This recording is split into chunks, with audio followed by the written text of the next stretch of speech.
باللہ من الشیطان اللعین الرجیم بسم اللہ الرحمن الرحیم والحمد للہ رب العالمین والصلاة والسلام علی اشرف الانبیاء والمرسلین خاتم النبیین مولانا و ہادینا ابی القاسم محمد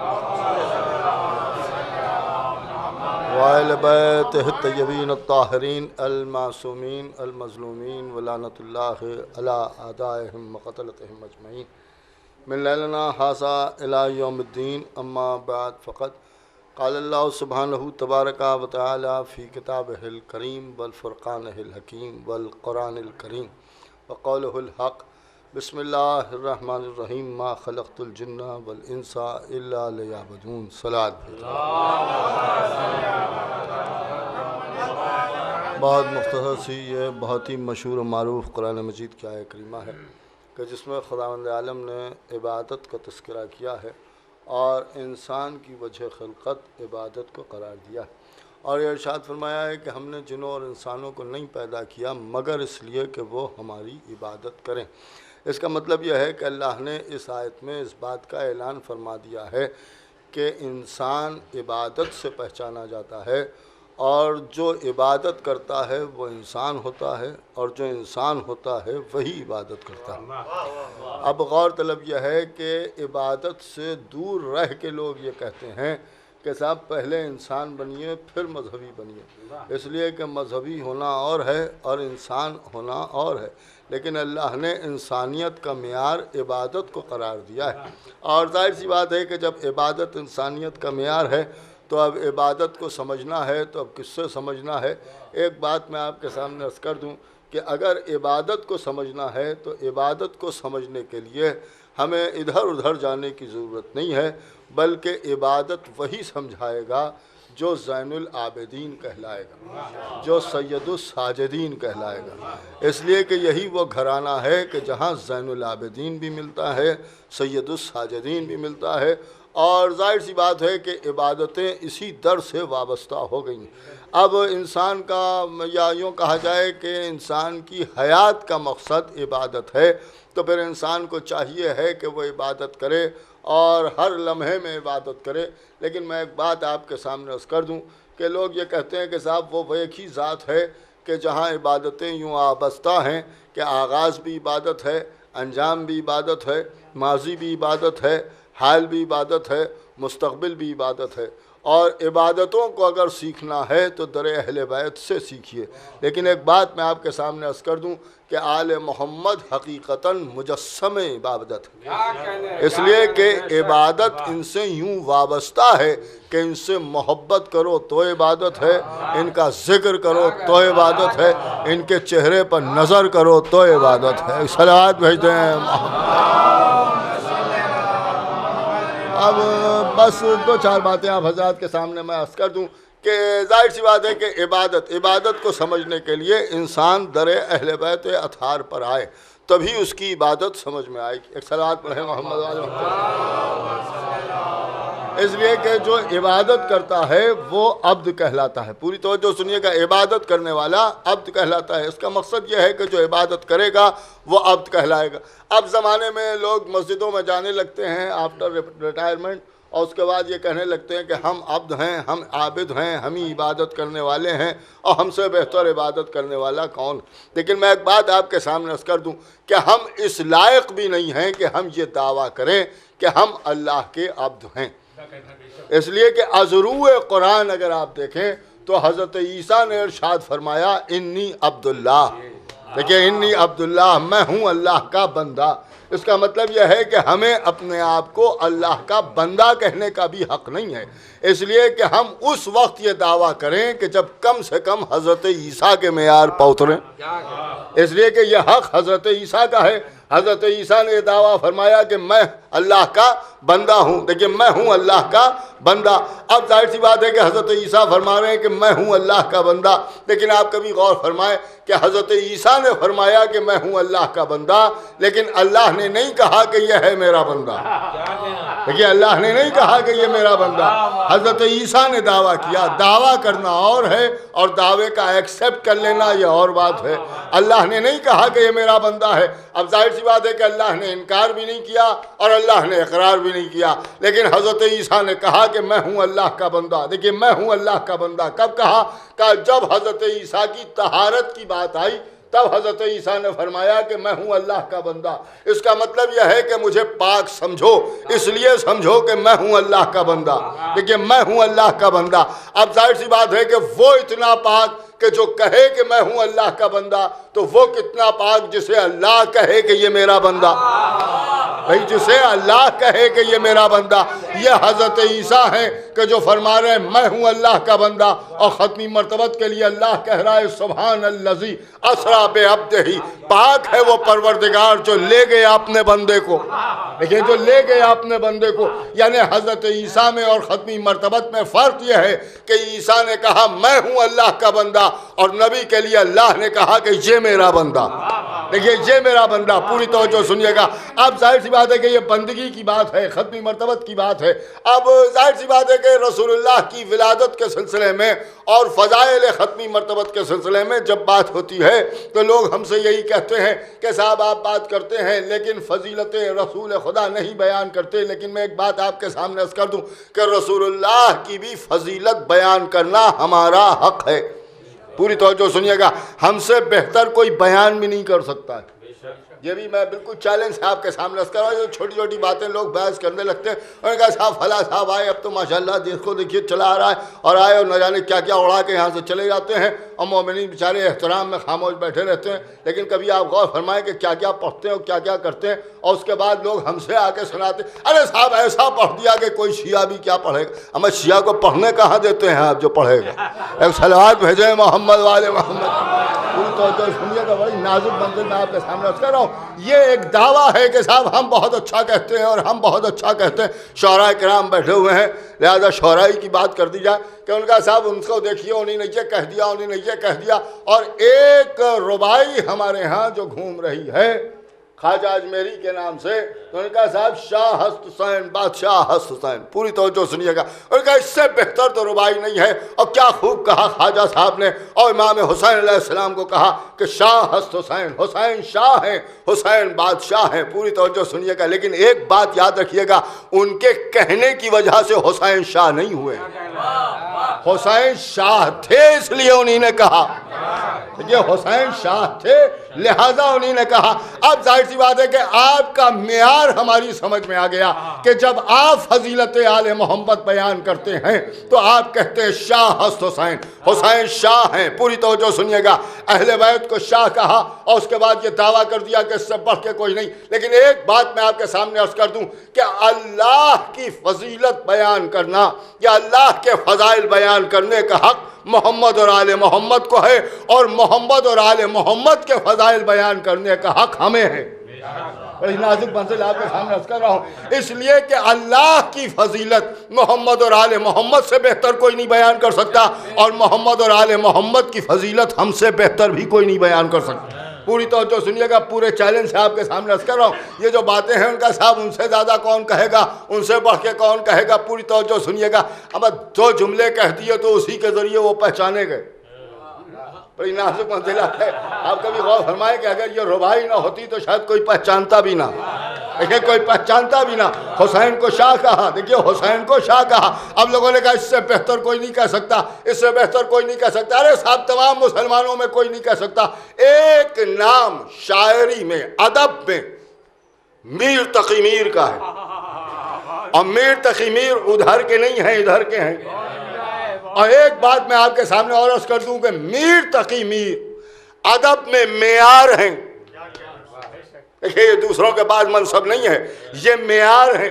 اور ایسا معیار ہے کہ اگر کوئی شاعری کرے اور کوئی گڑبڑ ہو جائے اور بحث شروع ہو جائے اور وہ یہ کہتے کہ میر نے بھی اسے نظم کیا ہے، تو میر کی بات کرتے ہی سب فقیر ہو جاتے ہیں. صلوات بڑھے محمد والے، کہ سب خاموش ہو جائیں گے. اس لیے کہ ان کا میر نے نظم کیا ہے، میر نے نظم کیا ہے. اس کا مطلب یہ ہے کہ یہ بات صحیح ہے. اس کا مطلب یہ ہے کہ نام میر کا آتے ہی لوگ سمجھتے ہیں کہ ہم جاہل ہیں. انہی نے جو کہا ہے وہ صحیح ہے، اگر صحیح نہ ہوتا تو میر نہ کہتے۔ پوری توجہ سنیے گا، اس معیار کے شاعر ہیں۔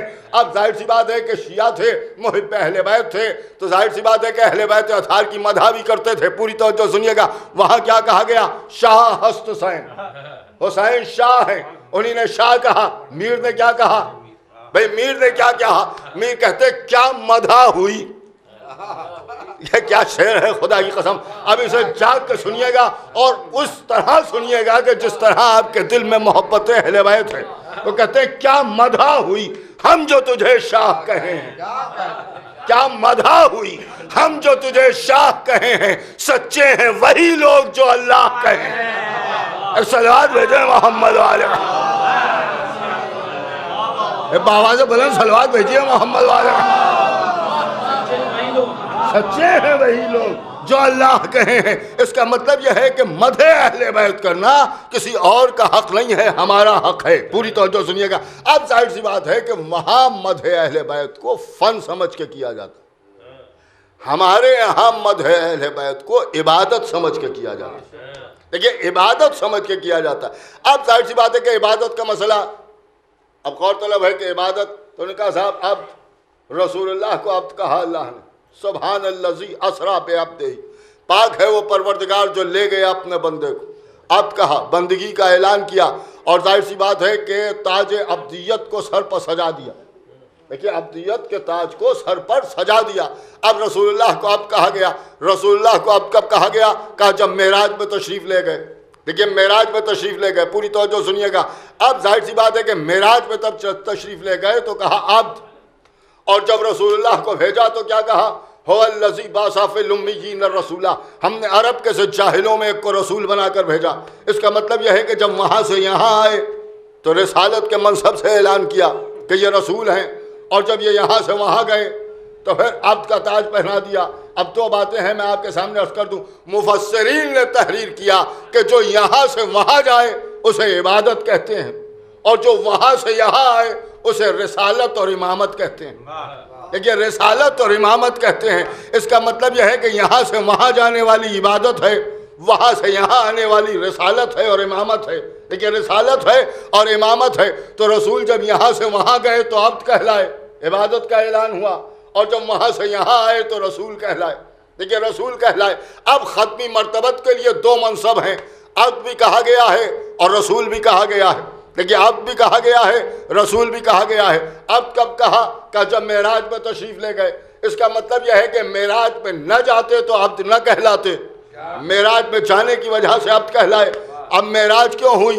تو تمام لوگوں نے اور تمام مفسرین نے لکھا کہ اصل میں اللہ کو نور فاطمہ نبی کے حوالے کرنا تھا۔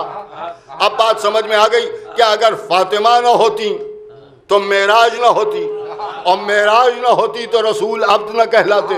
تو عبدیت کا تاج ملا فاطمہ زہرا کی وجہ سے، رسول کس وجہ سے ہیں؟ تو میدان غدیر میں کیا کہا؟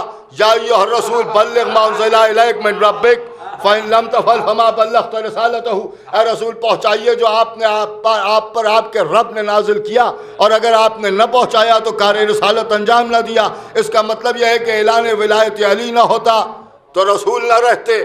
نہیں توجہ فرمائی آپ نے، دو منصب ہے نا، رسول بھی کہا گیا، عبد بھی کہا گیا۔ فاطمہ نہ ہوتی تو عبد نہ کہلاتے، علی نہ ہوتے تو رسول نہ کہلاتے، کہ علی نہ ہوتے تو رسول نہ کہلاتے۔ اب ہماری سمجھ میں آ گیا کہ ہم اس رسول کی رسالت کی گواہی دیتے ہیں کہ جو علی کی وجہ سے رسول ہے، فاطمہ کی وجہ سے عبد ہے۔ لیکن فاطمہ کی وجہ سے عبد ہے۔ اب لوگوں نے کہا خالی رسول کو یاد رکھیں، بس اللہ اللہ کریں۔ اللہ نے کہا میری نماز پڑھو، جب نماز پڑھو تو رسول کی رسالت کی گواہی دو تشہد میں۔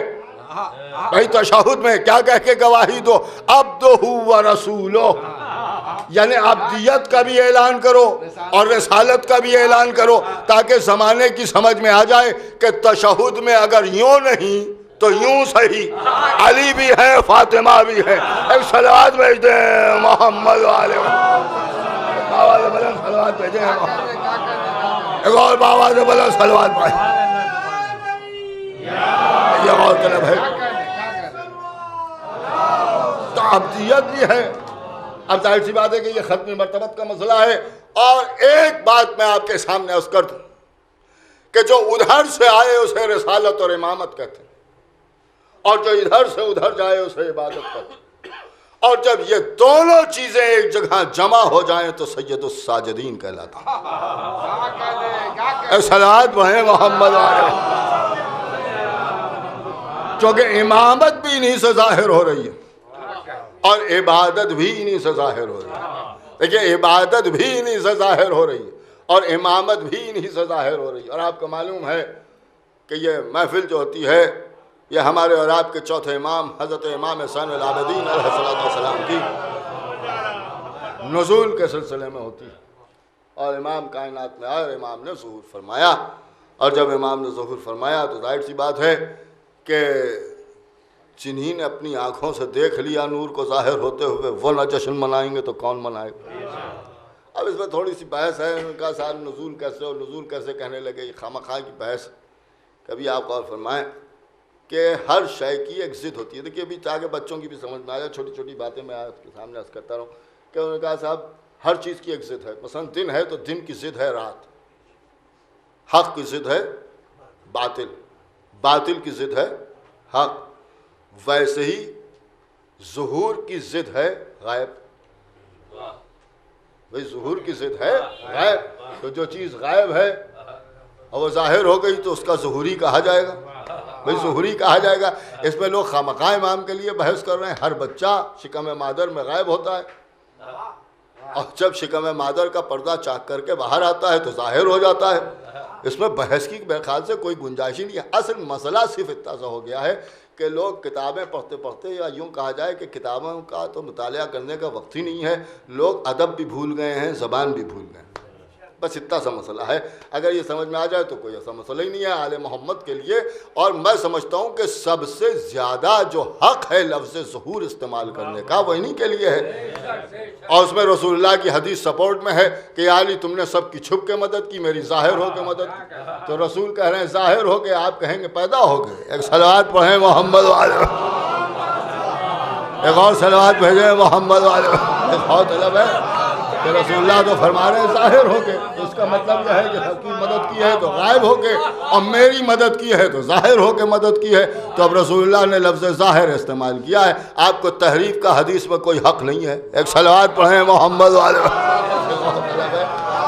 بہت سیدھی سیدھی میں آپ کے سامنے بات کر رہا ہوں کہ اب انسان کو یہ سمجھنا چاہیے، ظاہر سی بات ہے کہ امام کا نزول ہے، امام کا ظہور ہے، اور امام کائنات میں تشریف لائے ہیں۔ اب اس میں لوگوں کو کیوں پریشانی ہے یہ میری نہیں سمجھ میں آتا۔ میں تو یہی سمجھتا ہوں کہ شاید ان کے ظہور میں کسی کی غیبت چھپی ہوئی ہے، ایسا نہ ہو کہ وہ ظاہر ہوں تو یہ غائب ہو جائیں۔ ایک صلوات پڑھیں محمد والے، ایک اور بآواز بلند صلوات بھیجتے ہیں۔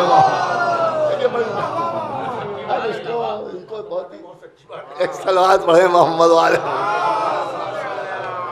دیکھیں ہمارے ماسٹر طیب صاحب کا کہنا اور ان کی داد دینا جو ہے یہ میرے لیے سند ہے، اس لیے کہ جب انہوں نے پڑھایا تب میری تعریف نہیں کی، آج میری تعریف۔ ایک صلوات پڑھیں محمد والے۔ تو بہرحال یہ کہ میں آپ کے سامنے کہہ رہا ہوں کہ جناب امام حسین العابدین علیہ السلام بہت سے واقعات ہیں اور انسان کو اسے سمجھنا چاہیے۔ مثلا ایک واقعہ کہ زائرہ کو زندہ کر دیا، میں سمجھتا ہوں یہاں جتنے بیٹھے ہیں سب کا سنا ہوا واقعہ ہے۔ اس سے کیا درس مل رہا ہے؟ کبھی آپ نے غور کیا ہے؟ دیکھیے واقعہ عجیب و غریب ہے، خدا کی قسم۔ امام کی زیارت کے لیے ایک شخص اپنی زوجہ کے ساتھ چلا، دیکھیے زوجہ کے ساتھ چلا، راستے میں زوجہ کو موت آ گئی اور اس نے اس کی میت کو وہیں چھوڑ دیا اور زیارت کے لیے چلا گیا۔ دیکھیے زیارت کے لیے چلا گیا، اور جب زیارت کے لیے چلا گیا اور امام کی خدمت میں جیسے ہی پہنچا تو امام نے فرمایا زوجہ کو ساتھ نہیں لایا، اور بیٹھی تیرا انتظار کر رہی ہے۔ اس نے کہا مولا اس کا انتقال ہو گیا؟ کہ نہیں وہ تو تیرا انتظار کر رہی ہے، جاؤ اسے ساتھ لے کے آ۔ پوری توجہ سنیے۔ اب یہ واپس گیا، اور واپس گیا تو زوجہ کو دیکھا کہ وہ بیٹھی انتظار کر رہی ہے۔ کہا تم زندہ ہو گئی؟ کہا ہاں ہمیں کوئی زندہ کر گیا۔ اور اس کے بعد پھر وہ آئی۔ اب جو آئی تو اس نے امام کو دیکھا، پورا واقعہ پہلے سن لیے، امام کو دیکھا، اور جب امام کو دیکھا تو اس نے کیا کہا؟ اس نے کہا یہی وہ جناب ہیں، اس لیے کہ جب ملک الموت ہماری روح لے کے چلے تو ہم نے انہی کو دیکھا کہ یہ آئے، اور انہی نے آ کے کہا کہ یہ میری زیارت کے لیے آ رہی تھی، اور تو اسے یہاں لیا جا رہا ہے، اس کی روح کو اس کو واپس کر، اور اس کی عمر میں نے 30 برس بڑھا دی. ہم نے غور فرمایا 30 برس بڑھا دی. بس یہی جملہ ہے روایت میں، اس سے آگے کچھ نہیں. اور انہی نے مجھے زندہ کیا، آگے بڑھی قدموں پر سر رکھ دیا. یہ واقعہ آپ حضرات کا سنا ہوا. ایک بحث ہمارے ہاں لکھنؤ میں کچھ لوگوں نے آ کے رائج کر دی، باہر سے آئے تھے، انہیں نے آ کے یہاں شروع کر دی. اب حضرت علی علیہ السلام نے قم بِإِذْنِی کہا، وہ تو قم بِإِذْنِ اللہ ہی کہا. قم بِإِذْنِی تو ہم نے کسی کتاب میں نہیں دیکھا. اور اعتراض کرنے والے نے کہا کہ میں نے 450 کتابیں پڑھی، اس میں سے تو کہیں نہیں ملا. تو میں نے کہا 450 کتابیں ہیں یہاں اسلام میں، 450 کی جگہ 451 پڑھتے، شاید 51ویں کتاب میں مل جاتا. ایک صلوات پڑھیں محمد والا. انہوں نے کہا 450 کتابیں پڑھی ہم نے. ایک کتاب اور پڑھ لیتے، ہو سکتا ہے اس میں مل جاتا. آپ رک کیوں گئے؟ آپ رک کیوں گئے کتابیں پڑھنے میں؟ بھائی غور طلب ہے. اب انہوں نے کہا صاحب یہ کہ قم بِإِذْنِ اللہ نہیں کہا، قم بِإِذْنِ اللہ کہا، قم بِإِذْنِی نہیں کہا، قم بِإِذْنِی نہیں کہا. ایک بات میں آپ کے سامنے عرض کر دوں، ہم اہل لکھنؤ، اہل تشیع، قم بِإِذْنِ اللہ اور قم بِإِذْنِی سے آگے بڑھ کے قائل ہیں. اس لیے کہ امام کو یہ کہنے کی بھی ضرورت نہیں. اس روایت کو سامنے رکھیے، یہ تو 450 کتابوں میں ملی ہوگی. اس میں امام نے نہ قم بِإِذْنِ اللہ کہا ہے، نہ قم بِإِذْنِی کہا ہے. وہ آیا اور امام نے فرمایا کہ وہاں زندہ بیٹھی ہے، اسے لے کے آ. توجہ فرمائی آپ نے، بھئی وہاں زندہ بیٹھی ہوئی ہے، اسے لے کے آ. اس کا مطلب یہ ہے کہ امام کو زندگی دینے کے لیے کچھ کہنے کی ضرورت نہیں ہے، خالی نیت کر لیں تو حیات مل جاتی ہے. ایک صلوات بھیجتے ہیں محمد والے، ایک اور صلوات بھیجتے ہیں محمد والے. ایک اور خالی نیت کے اوپر نجات مل جاتی ہے اور نجات زندگی مل جاتی ہے. امام نے فرمایا کہ وہ زندہ ہے، اسے جا کے لے کے آ، اور وہ لے کے آ گیا. اب ایک بحث اور ہوتی ہے، ان کا صاحب یہ واجب ہے، یہ مستحب ہے. اور زیارت کے سلسلے میں بہت لوگ بحث کرتے ہیں. ان کا صاحب زیارت ہے وہ تو مستحب ہے، پہلے تو ہم حج کریں گے، وہ تو واجب ہے. واجب ہے، واجب اور بحث. دیکھیے واجب پر ادا کیجئے، واجب اس سے کوئی انکار نہیں ہے، لیکن یہ کہ آپ زیارت کی توہین نہ کیجئے. آپ کی اگر قسمت میں نہیں ہے جانا تو آپ نہ جائیے، لیکن یہ کہ یہ سب ہنگامہ جو ہے، یہ سب بحث، یہ بڑی بات ہے، اچھی بات نہیں ہے. اس لیے کہ آقا حسین کو برا لگ سکتا ہے، اور امام حسین علیہ السلام کو کیا اللہ کو برا لگے. اور اگر کوئی زیارت کو سبک سمجھے گا اور اس کے بعد دوسری باتوں کی سوچیے گا تو پھر سمجھ لیجئے کہ پھر زندگی گزر جائے گی، نہ حج نصیب ہوگا نہ زیارت نصیب ہوگی. پوری توجہ سنیے گا، یہ بڑی نازک منزل ہے، امام حسین علیہ السلام کا مسئلہ ہے. لیکن آپ کبھی غور فرمائیں کہ اس واقعے سے یہ بھی معلوم ہو جاتا ہے. بس ایک بات بڑی دور سے کہہ دوں گا، فیصلہ کچھ نہیں دوں گا، فیصلہ آپ کو کرنا ہے. اس لیے کہ مسلمان کا غسل و کفن واجب ہے. مسلمان کا غسل و کفن واجب ہے. زوجہ مر گئی، آپ بتائیے کہ اس کا غسل و کفن شوہر پر واجب تھا یا نہیں تھا؟ کہاں واجب تھا؟ زیارت تو مستحب تھی نا. اس نے عمل کس پر کیا؟ واجب پر عمل کیا یا مستحب پر عمل کیا؟ ایک صلوات بھیجیں محمد والے،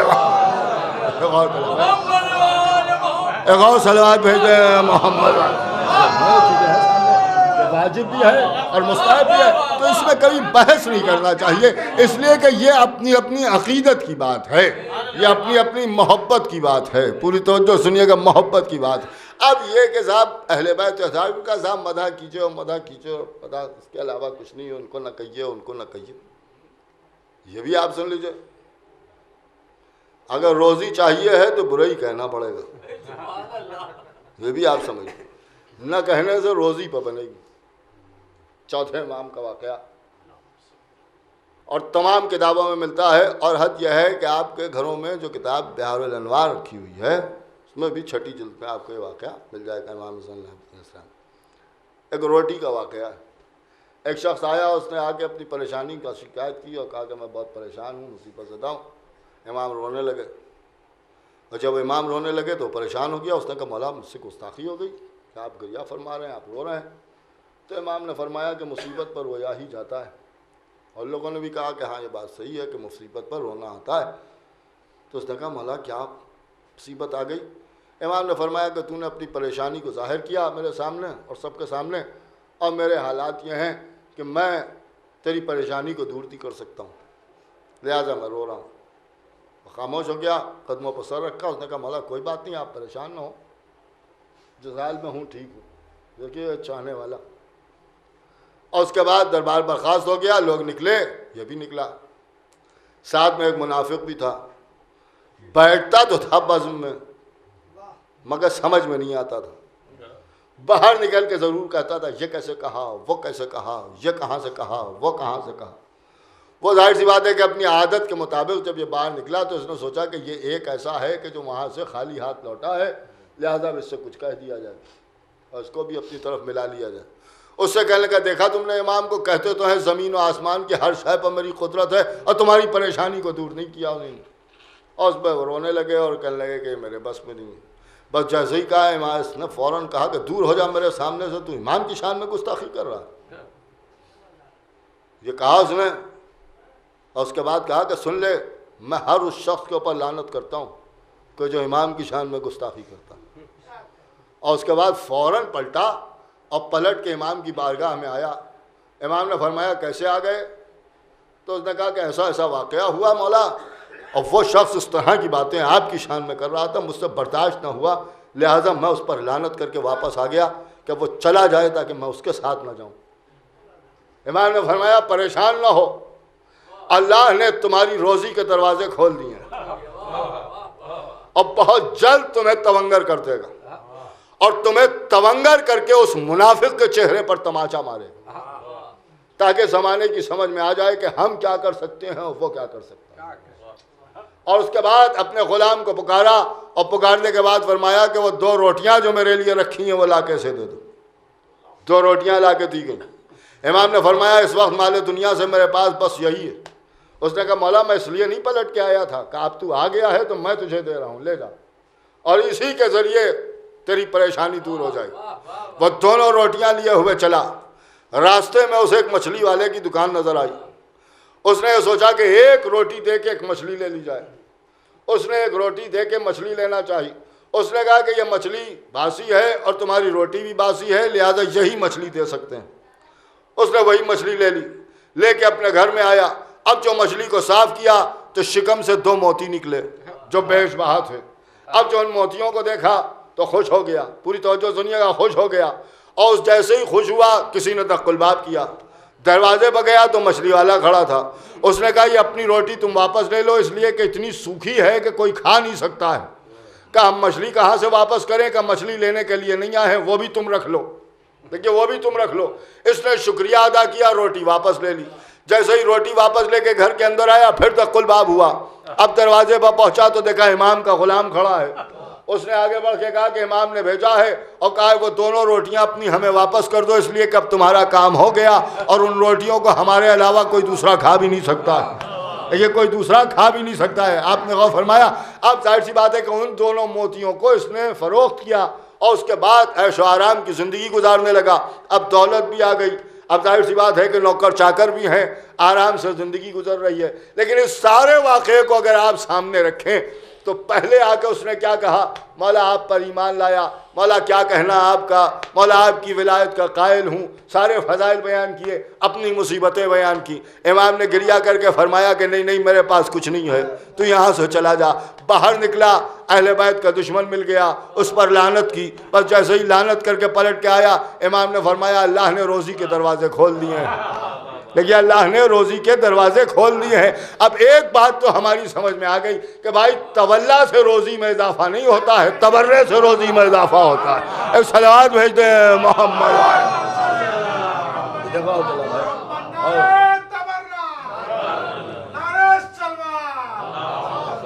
اب ظاہر سی بات ہے کہ دیکھیے یہ امام ہیں، امام چہارم ہیں، امام زین العابدین علیہ الصلوۃ والسلام ہیں، اور خدا کی قسم کس کی ہمت اور کس کی بجال کہ جو اہل بیت اطہار کے فضائل بیان کر سکتے، اور بہرحال ان کی ولادت کا جشن ہے۔ اور ظاہر سی بات ہے کہ ان کی ولادت کا مسئلہ یہ ہے کہ ان کی تعریف کرنے کا اگر حق ہے تو یہ اللہ کو ہے اور اس کے رسول کو ہے اور ملائکہ کو ہے۔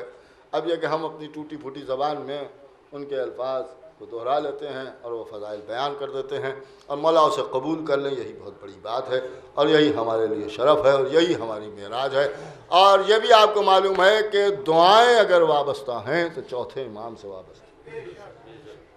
تو آئیے پھر آگے امام ہی کا واسطہ دے کے خداوند عالم سے دعا کریں کہ پروردگار امام زین العابدین علیہ الصلوۃ والسلام کے صدقے میں حاضرین محفل کے دلی مقاصد کو پورا کر دے، گناہوں کو معاف فرما دے، بیماروں کو شفائے کاملہ عطا ہو، بانیان محفل اور حاضرین محفل کے تمام دلی مقاصد کو پورا کر دے، اور جو بیمار ہیں ان کو شفائے کاملہ عطا ہو، ہمارے منیر بھائی کو بھی صحت کلیہ عطا فرمائے، اور چوتھے امام کے صدقے میں ان کو صحت یاب رکھے، اور تمام حاضرین محفل کے دلی مقاصد پورے ہوں، اور امام کا ظہور جلد از جلد ہو جائے، اور تمام دشمنان اہل بیت کو خداوند عالم نیست و نابود فرمائے، بآواز بلند نعرہ صلوات۔